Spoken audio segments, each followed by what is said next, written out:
This is Joshua Hart here for Seconds Out. Delighted today to be joined by Kieron Conway here over Zoom. Kieron, first of all, thank you very much for your time. I appreciate you hopping on. And how is everything? Everything's good. Thanks for having me. Thanks for giving me your time as well. But everything's all good. Um, been training a lot, been training hard. I'm about three back-to-back camps in right now. So it's getting a little bit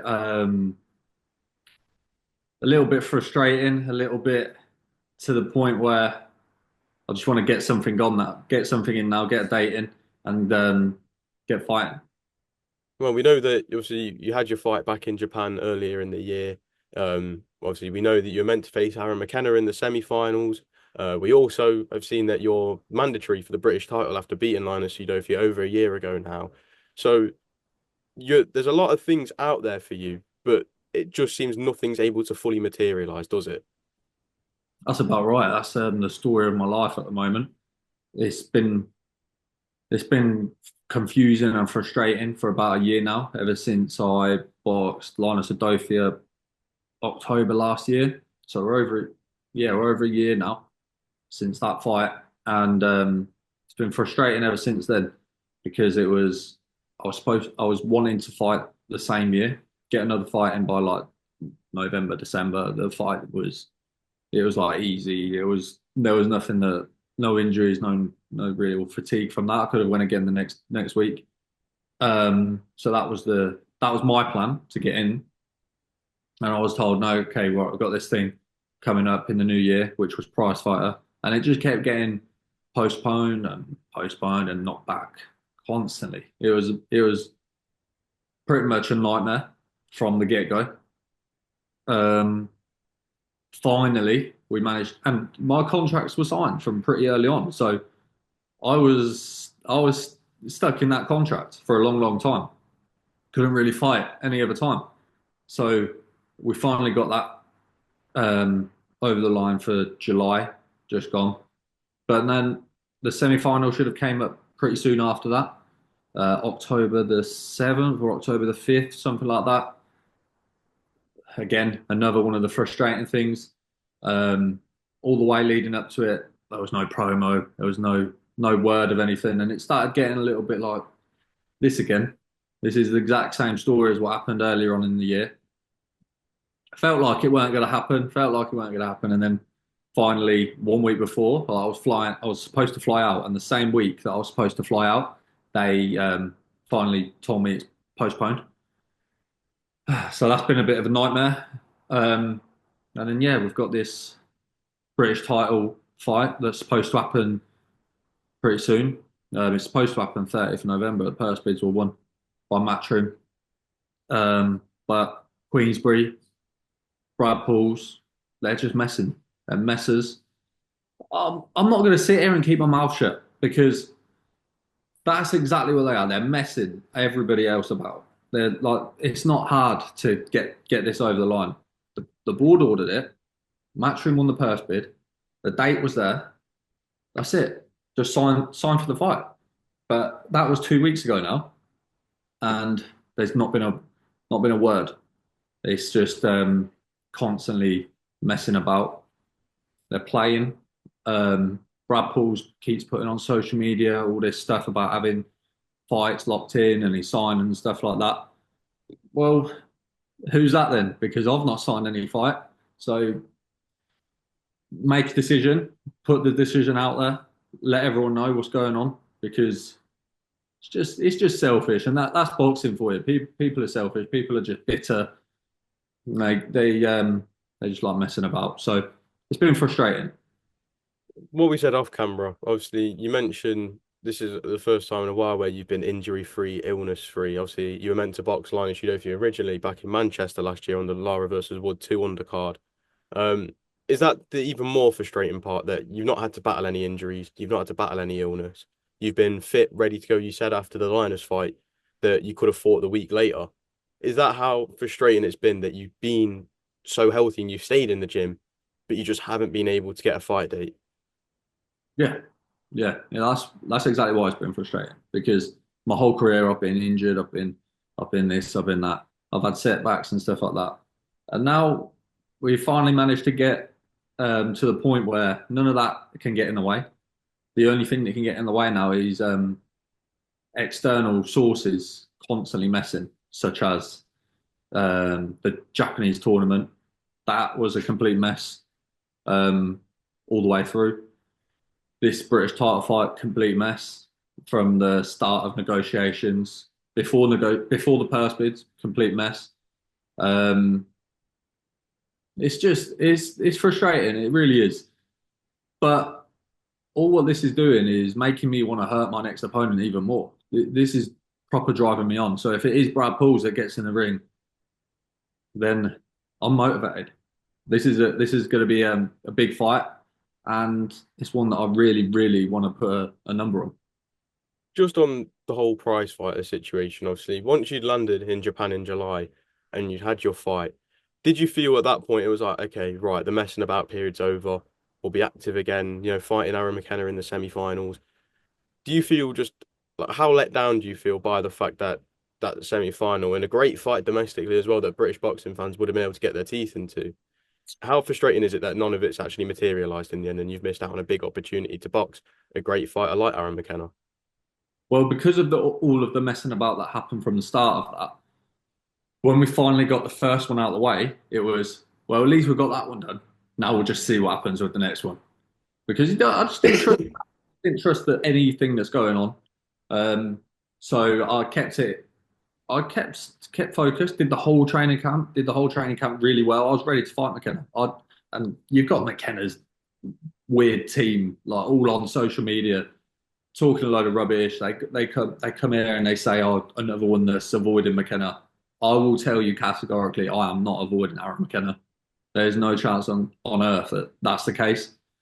It's just the tournament isn't happening right now. If the tournament happens right now, if the tournament happens eventually, and it suits me, then we'll be there. But I'm not avoiding Aaron McKenna. So all their social media stuff and their like inside little accounts that they've got of each other talking rubbish on comments means nothing. I'll let them carry on.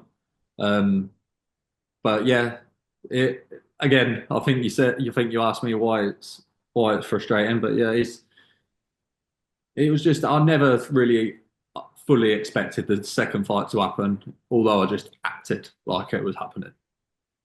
Okay, fair enough. And then on Brad Pauls, we know in an interview with October Red, Frank Smith has said that he wants that fight on the Edwards Yafai card, but we're waiting on Brad Pauls to confirm what he's doing. Obviously, the big theme of this interview has been you getting messed about, and this is just another part on top of the mess about that you've had for, I guess you could say, the last 12 months already. Mhm.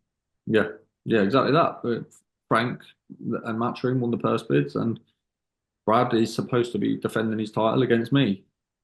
But I know he's got other options, and he's obviously posting loads of stuff on social media. So whether if it's me that he decides to defend his title against, or if it's a vacate and move on to something else, then then that's the case. But I'm training for November 30th. Hopefully it's Brad Pauls. I want to go and take the title from the champion. I don't want to go and win the vacant title when someone's there with the title in their hands. If it isn't Brad Pauls, do you have any idea as to who it could be you fight for the vacant British title? No, not really, because the stage that we're in right now is Brad. He's not Mm. vacated the title, so in this moment, I'm training for him. Do you feel it's getting to a point where it might be a little bit too late? So let's say Brad is to vacate in the next week or so. We're coming to the end of October now. We're just over a month away from Edward Jaffai. Do you feel if it gets to the beginning of November and Brad decides to only vacate then, it might be a little bit too late to find an opponent to fight for the vacant British title? I see what you mean. I think he should. I think between him, his team, Queensbury, if they're vacating, they should kind of like grab their balls and vacate now. Um, Otherwise, I know that they've got contracts there. They've got to sign it. So hopefully this week there's an answer. But whether or not there is, I'm training hard. day in, day out, putting myself through hell and doing it right. Um, Whoever it is that I have to fight on that date, they're getting it. Fair enough. And then just lastly on yourself here, we know the year that you've had, but do you feel that are you a believer in the saying, good things come to those who wait? You're waiting, you've signed yourself up to these bigger fights like Prizefighter, you beat Linus Udofia last year. And while nothing's going your way at the moment, do you feel there is light at the end of the tunnel? I'm not a huge believer in good things come to those who wait, but I see where you're coming from. Mm. I think good things come to those who work for it. I also make sure that I put the good karma into existence every single day. I don't cheat. I don't miss training. I don't quit out on anything. Everything's spot on. There'll be other fighters that at night on a Friday night they might grab this, they might do that. That'll be in the back of their head come fight night. But me, I'm clean all the way through, and that's what's going to make the difference come whenever I get this fight finally. You mentioned obviously being clean the whole way through, even without a fight date. Do you find it tricky at times to stick to that lifestyle, or because you've been doing it for so long now, it's just natural and you don't get temptations to, maybe go and have a drink with your mates or, maybe get a takeaway on a Friday night? Do you not get those temptations anymore? Mate, I've been in camp for so long, I don't know what it's like to be out of camp. I've been messed about with dates and fights for the last 12 months that it's been back-to-back camps.